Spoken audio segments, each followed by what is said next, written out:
നാളെ ജൂലൈ 24 വ്യാഴാഴ്ച ദിവസം സംസ്ഥാനത്തെ വിദ്യാഭ്യാസ സ്ഥാപനങ്ങൾക്ക് പൊതു അവധിയായി പ്രഖ്യാപിച്ചു.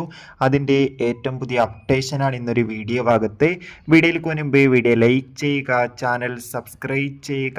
ഈ വരുന്ന ജൂലൈ മാസം അങ്ങോട്ട് ധാരാളം ചിത്രങ്ങൾ OTT റിലീസ് ചെയ്യുന്നുണ്ട്. നമ്മുടെ ചാനൽ ഭാഗം പരിശോധിച്ചാൽ നിങ്ങൾക്ക് ആ വീഡിയോ ഒക്കെ കാണാൻ വേണ്ടി സാധിക്കുന്നതായിരിക്കും.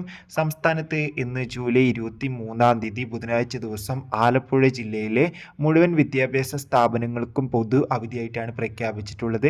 നമ്മുടെ മുൻ മുഖ്യമന്ത്രി VS അച്യുതാനന്ദൻ അന്തരിച്ചതിനെ തുടർന്നാണ് ഇന്നും ആലപ്പുഴ ജില്ലയിൽ അവധി പ്രഖ്യാപിച്ചിട്ടുള്ളത്. ഇപ്പോഴുള്ള നാളെ സംസ്ഥാനത്തെ മുഴുവൻ വിദ്യാഭ്യാസ സ്ഥാപനങ്ങൾക്കും പൊതു അവധിയായിരിക്കും. അതിന് കാരണം മറ്റൊന്നുമല്ല, നാളെ ജൂലൈ 24 കർക്കിടകവാവാണ്. അതുകൊണ്ട് തന്നെ വിദ്യാഭ്യാസ സ്ഥാപനങ്ങൾക്ക് പൊതു അവധിയായി പ്രഖ്യാപിച്ചു എന്നാണ് ഇപ്പോൾ ഏറ്റവും പുതിയ റിപ്പോർട്ടുകൾ സൂചിപ്പിക്കുന്നത്. കാത്തിരിക്കാം.